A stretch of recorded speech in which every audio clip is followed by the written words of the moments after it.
I don't usually compare the sadness of the blues to Baton Rouge, because I think Baton Rouge is a very up-and-coming, always has been, capital city of the state of Louisiana. I think that if you go back in history and you look at the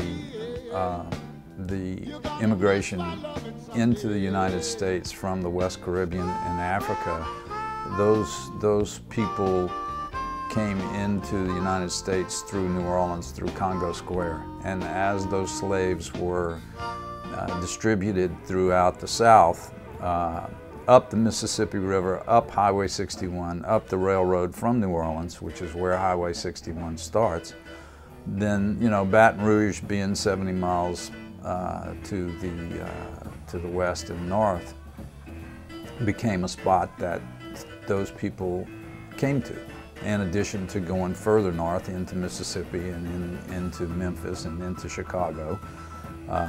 And so, you know, sugarcane fields, cotton fields, corn fields were where these people worked. And those field hollerings and field chants, folk songs, became the roots of blues music. And those were the evolution of American music.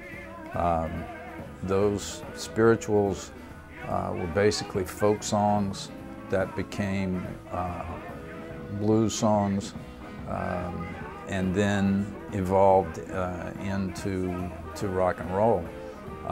Jazz became an offshoot of the rhythms and the improvisation of those songs. Baton Rouge Blues Week came about from a lunch conversation with Al McDuff of Diane Allen and Associates.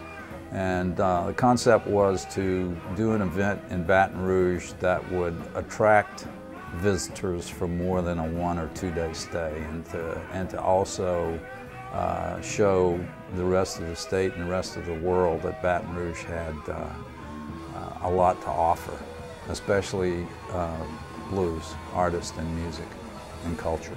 This is the 16th year of Baton Rouge Blues Week, and what we did was go out and talk to the restaurants and the music venues and get them to understand and participate in the concept, which is, you know, give us money to produce a television spot, to secure print ads.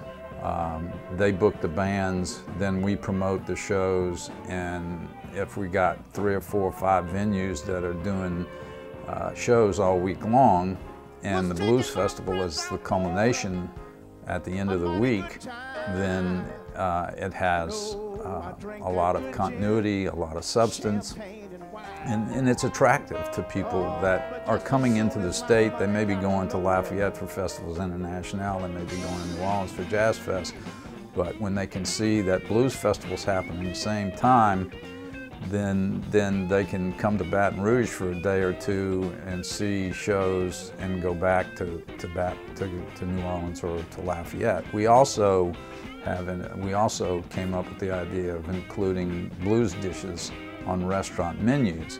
So restaurants during that week create a dish, and we help market and promote and advertise that as well. It's another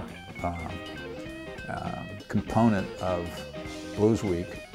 We do art exhibits, we do speaker forums. This year we're going to have a speaker panel of professional people, music publisher, a entertainment attorney, and a manager agent for blues artists. That's going to be in the old Governor's Mansion. So we try to offer as much as we can to attract people to Baton Rouge. That's the whole concept of Blues Week.